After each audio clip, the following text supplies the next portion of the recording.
लिहाजा आप लोगों ने भुगता, हम भी भुगत रहे हैं, तीसरी चौथी पीढ़ी भी भुगते हैं, उसका अगर भुगतता ही रहना है। जो अभी 4 पीढ़ियाँ इकट्ठी उस एरिया के भुगत रहे हैं, होता क्या हुआ उस एरिया के अंदर, जिस एरिया की मैं बात कर रहा हूँ, जो जिन लोगों के पोल्ट्री फार्म है उनका एक तरीके से ये मान लो सत्ता पे काबिज है, और लोग सत्ता के खिलाफ बोलने में झिझकते हैं। झिझकते क्यों है?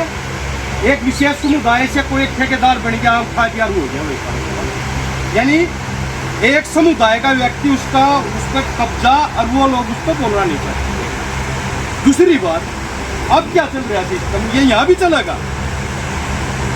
जितनी भी नजुली जमीन होती थी गांव की, सोसाइटी की जमीन होती थी, वो सारे के ऊपर नजर किसकी है? इन कॉर्पोरेट हाउस या जो ये लोग इस तरीके का व्यापार करें उनकी है। जो सत्ता के अंदर आते हैं उसका स्थानांतरण करवाने में आसानी हो जाती है। तीसरी बात, इस तरीके के जहाँ भी प्रबंधन आपको मिलेंगे, सारे के सारे उस प्रबंधन का नाम पर कोई रजिस्ट्री नहीं होगी, और तरह की जमीन होगी और उसका प्रयोग किसी और रूप में आपको मिलेगा। पूरे देश के अंदर जल, जंगल और जमीन के आंदोलन चल रहे। जल, जंगल और जमीन का नाम आंदे भाजपा सरकार में झारखंड, छत्तीसगढ़, आपका बिहार का एरिया, राजस्थान का आदिवासी एरिया, महाराष्ट्र का विड़प्पन रहता था, वो एरिया सारा नजर में आ जाएगा।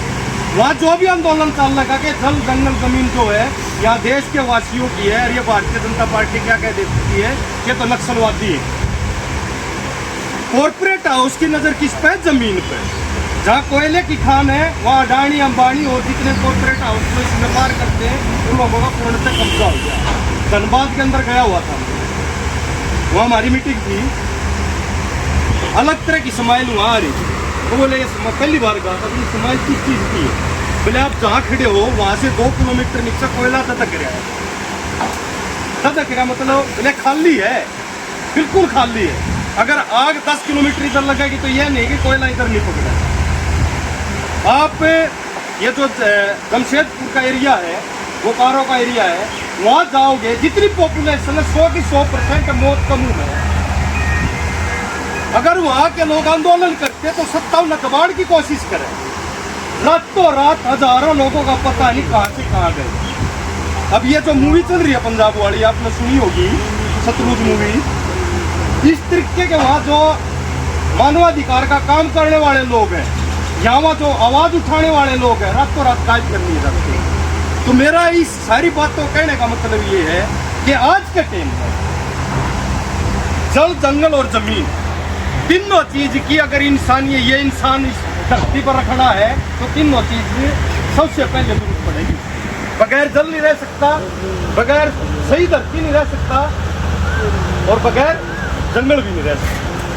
सरकार है कॉर्पोरेट हाउस को मजबूत करने के लिए, उनकी जेब भरने के लिए जंगलों को साफ करवा रही है, लाखों करोड़ के हर रोज काटे जा रहे हैं, लगान एक भी नहीं रही। जमीन किसानों पे, मजदूरों पे कट्ठी रिक्वायर करके कहो कि हमारे बड़े बड़े शहर खोल लांगे, लेकिन उसका प्रयोग कर किस तरीके से रही है? एक आदमी को उसकी पूरी मलकियत एक आदमी को सौंपी जा रही है। तो ये सारी चीज हमने समझनी पड़ेगी साथियों। मैं अपने संगठन की तरफ से भी और शिव किसान मोर्चे की तरफ से भी आपसे एक रिक्वेस्ट करना चाहता हूँ, आप लोग अगर इस आंदोलन को एक मानवीय ढंग से और इंसानियत को, इंसान को बचाने के, जीव को बचाने के लिए अगर लड़ना चाहते हो तो एक आसपास के गांव नहीं, शहर के अंदर भी आपको जाना पड़ेगा। भारतीय जनता पार्टी की जो चाल है, पूरे देश के अंदर जितने भी शहर है उन शहरों को एक तरीके से अपनी जगह पर करना चाहती है आने वाली राजनीतिक कटोर। आशिक आंदोलन देखोगे, 80 वर्षित शहर वर्षित ग्रामीण।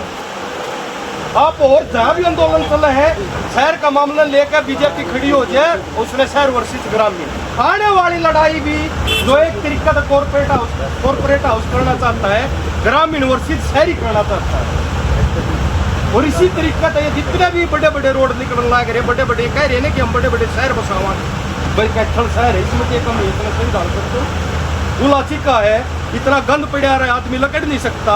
वहाँ व्यवस्था नहीं है, सड़क नहीं है, पीने का पानी नहीं है, पढ़ने के लिए वहाँ स्कूल कॉलेज अच्छे तरीके से नहीं है, वहाँ स्टाफ नहीं है, वहाँ सामुदायिक स्वास्थ्य केंद्र के अंदर किसी प्रकार की दवाई वहाँ व्यवस्था कर दो, उसकी तरफ कोई ध्यान नहीं है।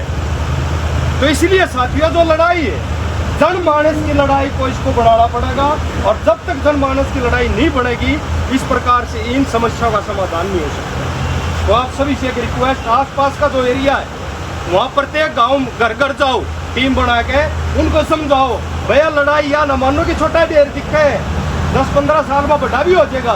नून तो हवा चल लगी तो 10 किलोमीटर नून से डैन जागी, नून तो चल 10 किलोमीटर नून जागी, और ये बीमारी होंगी, एक हफ्ते में बीमारी हो जाए खराब वायु के कारण, हवा खराब होने के कारण, और उसका इलाज नहीं है कहीं भी। हमारे कई नेता जो दिल्ली में रहे हैं, एक जैसे साथी का नाम प्रेम का नाम आपके बीच में दोहराया, उसका एरिया धीरपुर के पास पड़ता है, नरेला से निकलते ही है जो बुराड़ी का एरिया, वहाँ बड़े बड़े देखोगे नहीं मोहल्ले की तरह खड़े भी, और वहाँ जाके देखोगे इन बस्तियाँ में अगर प्रत्येक घर का सर्वे करोगे आपने हर एक घर में 95% आपने मरीज मिल जाएंगे अस्थमा की।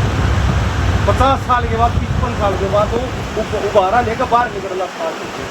फिर इसलिए साथियों, वातावरण को बचाना सबसे प्राथमिकता का हमने समझना चाहिए, और जहाँ तक संभव हो हमने इस लड़ाई को मजबूत करके बिल्कुल जनमानस की लड़ाई बनाने की जरूरत है। ये नहीं है कि आड़ धरने बैठे 5-4 गाँव के, नहीं, जनमानस की लड़ाई, प्रत्येक आदमी की लड़ाई, चाहे वो किसी समुदाय से हो, किसी जाति से हो, किसी धर्म से, किसी तरीके का भेदभाव नहीं, कि वातावरण कोई भेदभाव नहीं करता किसी को।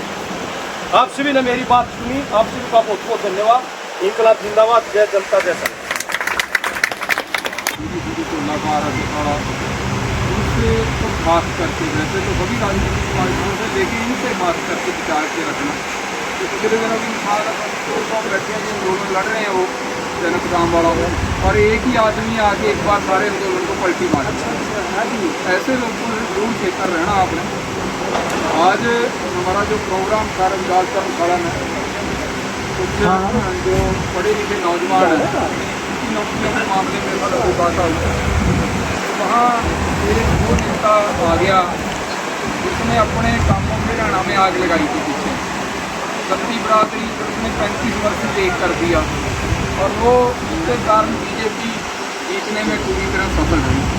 वो भी बैठा था, और मैंने स्पष्ट रूप से उसको पूरे कह दिया वहाँ, ये जो लोगों से बचना पड़ेगा, जो 35 वर्ष देख कहते हैं, जात धर्म के नाम से लड़ाते हैं, इनसे किसी तरह की उम्मीद करनी छोड़ दो। जब आप इनसे उम्मीद करनी छोड़ेंगे तब अपनी ताकत पर भरोसा करेंगे, और इस ताकत के जरिए इनको जीते जा सकते हैं। क्योंकि अपने बीच में अखिल भारतीय किसान सभा, जिसको अजय भवन या 1936 भी कहते हैं, पुरानी किसान सभा होने के कारण उसके साथ ही बैठे हैं, जिनसे क्या हम इकट्ठे महेंद्र सिंह जी ग्रोथ हैं, और उनसे निवेदन करूँगा आपको